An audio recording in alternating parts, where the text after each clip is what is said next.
suis le major Bruno, dit Super Bennett. Je me suis engagé en 1968 pour être mécanicien avion-hélicoptère au sein de l'aviation légère de l'armée de terre. J'ai effectué 38 années de service, dont 37 dans la date.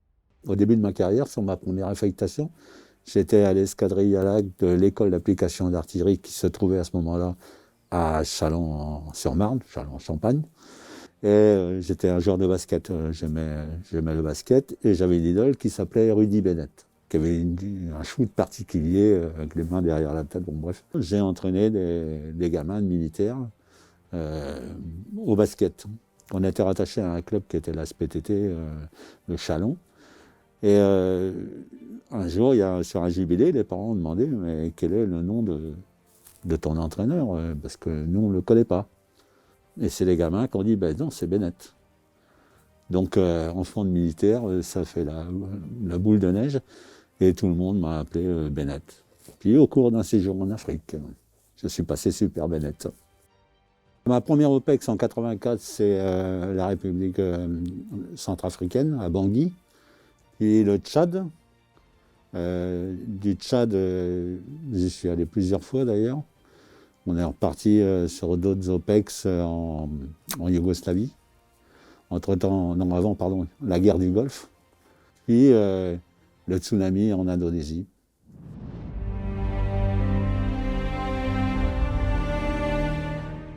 Alors, une évacuation militaire pour un équipage Puma, surtout à notre époque, elle se faisait pratiquement qu'avec l'équipage. Donc, on prééquipait le Puma avec des civières, sur aussi on pouvait mettre du matériel, et on se chargeait pratiquement tout seul de ce qui se passait à l'intérieur de la soute. À Daguet, avant qu'il y ait le départ de la division Daguet pour aller au contact de l'ennemi, les gazelles étaient en premier pour pouvoir taper, et nous, derrière, on devait récupérer le restant des équipages au cas où ils avaient été frappés ou crashés.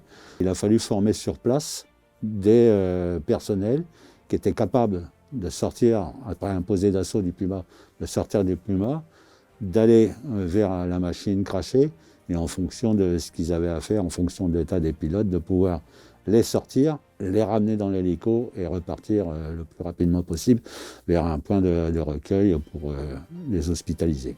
Ce qui me revient sur cette opération particulière, c'est le moment où on est parti au combat, quoi. C'est-à-dire que toute la division Daguet s'est déplacée, et on avait bien sûr les escadrilles de gazelles devant nous, et nous les Pumas qui étions en position arrière. Donc on a survolé toute la division Daguet, en moins dans notre secteur. Ça, c'était vraiment très fort, c'est des souvenirs qui me reviennent. Puis on a été mis en place, donc à partir de là, des ordres ont été donnés pour que les gazelles puissent effectuer leur mission. Et on avait des spots, les gazelles étaient prépositionnées, nous un tout petit peu en arrière, et au moment où l'escadrille de gazelles partait, on a effectué aussi un décollage pour être en mesure d'intervenir en cas où c'était nécessaire. Pendant ce temps-là, il y avait aussi une autre escadrille de gazelles, une autre escadrille de Puma, qui était prêt à faire la même chose, de façon à pouvoir jongler en fonction du potentiel qui était utilisé sur place. Voilà.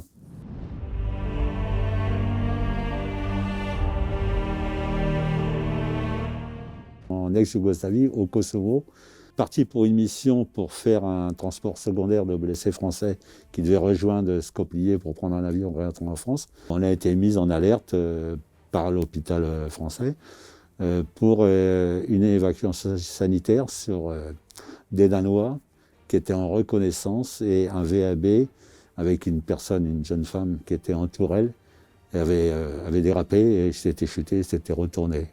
Et cette jeune demoiselle était bloquée à moitié du corps sous le VAB.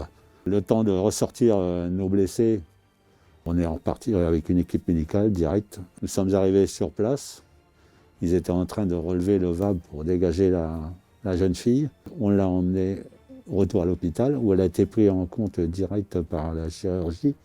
Et comme elle avait pratiquement beaucoup d'os brisés, il y avait un chirurgien spécialiste des os, qui commençait à intervenir. On nous a demandé pendant ce temps-là d'être prêts à pouvoir la transporter sur Skopje, où un avion danois devait la récupérer. Et puis, voilà. Malheureusement, cette pauvre jeune fille est décédée.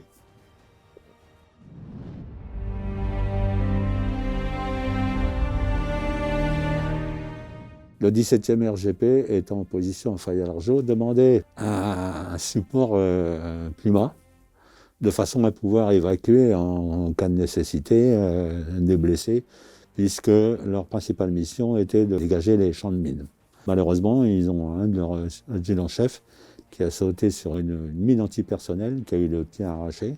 Donc, ce qui a tout de suite permis la projection d'un Puma. Lui, en revanche, on est sorti et on a pu le ramener sur Djamena, où il a été pris en compte par les services hospitaliers qui ont fait le nécessaire, puis après son retour en France.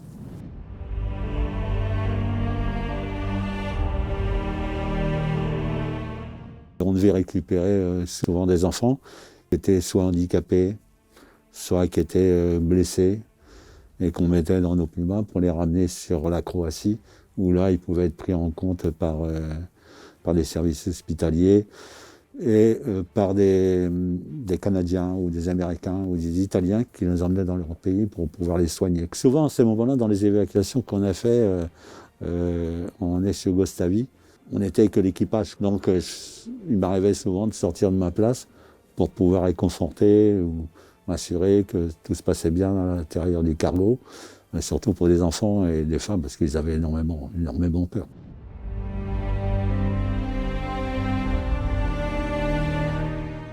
Un mois après le tsunami, donc tout était dévasté.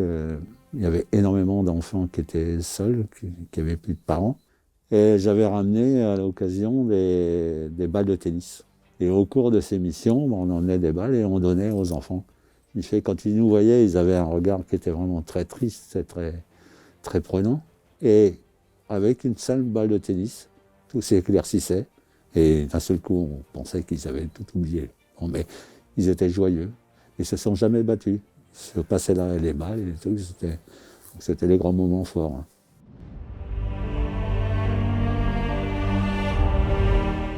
Au cours d'Inopex, où j'étais au Kosovo, c'était la période où ma fille, Kim, était à Saint-Mexan et à avoir sa remise de galon. Donc au cours d'une discussion comme ça, j'ai dit je vais rater cette affaire, donc ça m'embête un peu, mais après tout, pourquoi pas. Ça a été entendu par mon chef de corps à l'époque, qui a trouvé le moyen de me faire rapatrier en France par un avion, auquel cas je suis arrivé dans ma famille, on est allé à Saint-Mexan, et j'ai pu me remettre mes galons dans la même tenue que j'ai là, puisque je n'avais pas de tenue de sortie ni rien. Donc ça a été un très très grand moment, très fort. En 2002, c'était le 200e anniversaire de la Légion d'honneur, et le général Crène, 5 étoiles, qui partait à la retraite, m'a demandé si je voulais bien qu'il me remette ma Légion d'honneur à Saint-Cyr-l'École, à Paris. Donc ça a été un grand moment, puisque j'étais le seul sous-officier parmi 19 officiers supérieurs. Et j'ai reçu des messages un peu de tout le monde, et ça m'a fait chaud au cœur.